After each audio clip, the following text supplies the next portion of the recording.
Epione pain management and regenerative centre. ఇక మీ నొప్పులు శాశ్వతం కావు. ప్రస్తుతం మనతో పాటు జయప్రకాష్ నారాయణ ఒకసారి ఆయన రాజకీయాల గురించి ఒకసారి మాట్లాడి తెలుసుకుందాం. సార్, ఒకవైపు లోక్సభ ఎన్నికలు కూడా జరగన్నాయి. ఎట్లా ఉంది? ఒకవైపు కాంగ్రెస్ ఇప్పుడు ఉన్నటువంటి ప్రభుత్వాన్ని విమర్శిస్తుంది, కాంగ్రెస్ మీద ఈ ప్రభుత్వం కూడా ఉన్న విమర్శిస్తుంది. ఎట్లా ఉండబోతుంది సార్ ఈ ఎలక్షన్స్? పార్టీని పక్కన పెడదాం.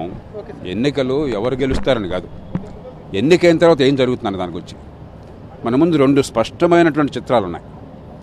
ఒకటేమో లేని డబ్బుని లక్షల కోట్ల రూపాయల అప్పులు చేసి తాత్కాలికమైనటువంటి సంక్షేమం తాయిలాలు ఇస్తాము అన్న రీతి ఒకటి. మరో పక్కన సంక్షేమాన్ని అభివృద్ధితో సమతూకం చేసి భవిష్యత్తుకి బాటలు వేస్తాం, ఆదాయాలు పెంచుతాం, ఉపాధి కల్పిస్తాం.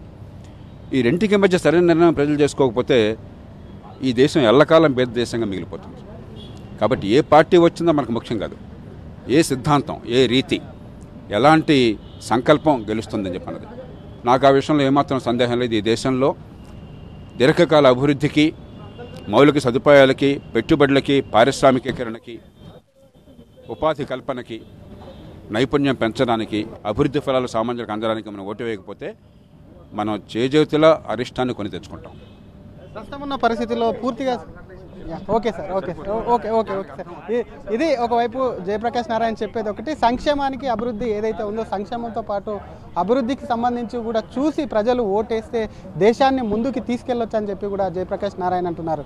కెమెరామెన్ విజయ్తో శ్రీధర్, RTV, హైదరాబాద్. మరిన్ని వీడియోస్ కోసం ఛానల్ ని సబ్స్క్రైబ్ చేయండి, లేటెస్ట్ అప్డేట్స్ కోసం వాట్సాప్ ఛానల్ ని ఫాలో చేయండి అండ్ లింక్ డిస్క్రిప్షన్ లో ఉంది.